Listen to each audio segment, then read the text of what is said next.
नमस्ते दोस्तों। आज की कहानी है पुत्रदा एकादशी व्रत कथा। एक राज्य में एक राजा रहते थे। उनका राज्य बहुत खुशहाल था। उस राज्य के सभी लोग खूब उन्नति कर रहे थे। राज्य के निवासी राजा से बहुत खुश थे। राजा बहुत ही न्यायप्रिय थे। बस राजा को एक ही बात की घोर चिंता थी। राजा को कोई संतान नहीं थी। इसी कारण राजा और रानी बहुत दुखी रहते थे।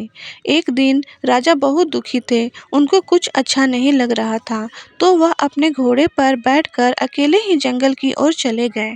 वह चलते चलते जंगल में बहुत दूर निकल गए। वहां उनको बहुत सारे जानवर अपने अपने बच्चों के साथ दिखाई पड़ रहे थे। वहां हाथी हथनी अपने बच्चों के साथ विचरण कर रहे थे। हिरन शेर भालू सब अपने अपने बच्चों के साथ खेल रहे थे। राजा को यह सब देखकर बहुत अच्छा लग रहा था। यह सब देखकर राजा सोचने लगे, जिस घर में पुत्र नहीं वह घर में हमेशा अंधकार रहता है। वह सोच रहे थे कि जंगली जानवर भी उनसे ज्यादा सुखी हैं। वह सोच रहे थे कि मैंने इतने सारे पुण्य किए हैं, फिर भी मेरे घर में कोई संतान नहीं है।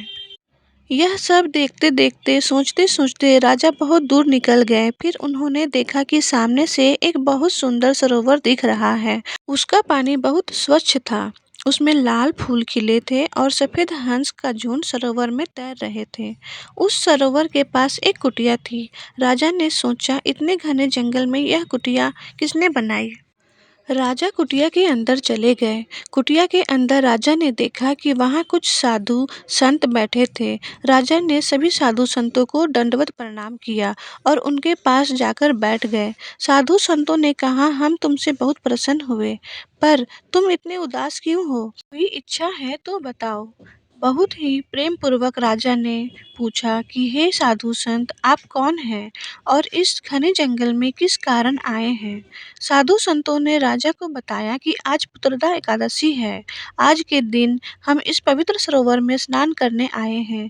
यह सब जानकर राजा ने संतों को अपना दुख बताया और कहा कि उनको कोई संतान नहीं है। कृपा करके उनको संतान प्राप्ति के उपाय बताएं। संतों ने कहा, आज पुत्रदा एकादशी है। आज के दिन मनुष्य पुत्रदा एकादशी का व्रत करता है तो उसको पुत्र की प्राप्ति होती है।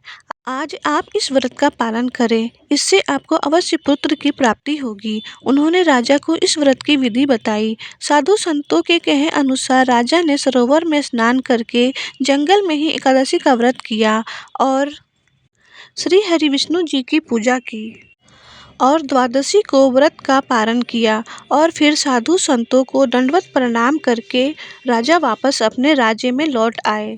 थोड़े समय बाद ही रानी गर्भवती हो गई और 9 महीने के बाद राजा रानी के घर एक तेजस्वी पुत्र का जन्म हुआ। राजा के घर में महल में राज्य में खुशहाली छा गई। अब राजा रानी बहुत खुश रहने लगे। राजा का पुत्र बड़ा होकर बहुत ही यशस्वी और न्यायप्रिय राजा बना। तो दोस्तों, ये कहानी आपको कैसी लगी कमेंट में ज़रूर बताएं। प्लीज़ इस चैनल को सब्सक्राइब कर लें। धन्यवाद।